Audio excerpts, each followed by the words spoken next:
یانەی دەربەندیخانیش لەسەر هەرگای خۆی توانی دێربی گەرمیان بە ئەنجامێکی گەورە لە شێروانە بەرێتەوە.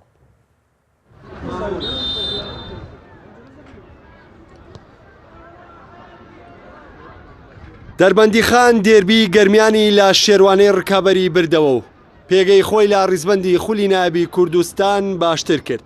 لە درێژەی یاریەکانی هەفتەی 15 خولی نایبی کوردستان یانەی دەربەندیخان میوانداری لە یانەی شێروانە کرد لە دێربی گەرمیاندا. هەر لە سەرەتاوە بێرشبردن دەستی بە یاریەکە کرد و لە خولەشی دەی سەرەتای یاریەکە هەڵۆ یاسین گۆڵی پێشکەوتنی دەربەندیخانی تۆمار کرد و جێمیەکەمیش بەم ئەنجامە باکۆتات. لا جێمی دووەمیش ئەگەرچی چاوەڕوانی وەڵامی شێروانە دەکرا، بەڵام بە هەمان سیناریۆی جێمی یەکەم دەربەندیخان جارێکی دیکە دەست پێشخەری کردەوە. حوسێن عەلی لە خوڵکی 51 گۆڵی دووەمی بۆ دەربەندیخان تۆمار کرد. هێرشەکانی دەربەندیخان بەردەوامی هەبوو.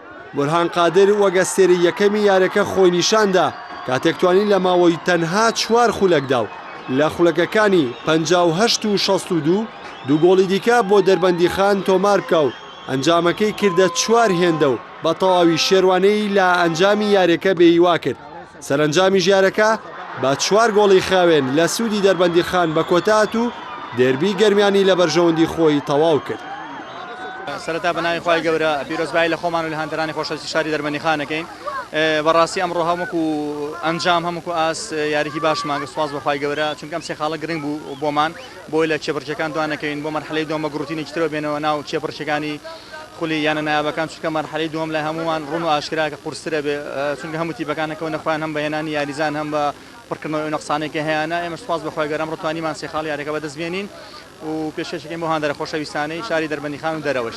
ئەمڕۆ یاریمانە بوو لە کۆتا گەڕی خولی جەولەی یەکەمی خولی نایبی کوردستان و سپاس بۆ خۆی گەورە لە یاریگای خۆمان لە یاری دێربی گەرمیانە توانیمان سپاس بۆ خۆی گەورە سێ خاڵ یاریەکە و براوەی یاریەکە بین و توانیمان بە ئاست و بە ئەنجامی یاریێکی باش پێشکەشی هاندەران بکەین و سێ خاڵ یاریەکەش پیرۆزە لە هاندەرانی خۆشەویست.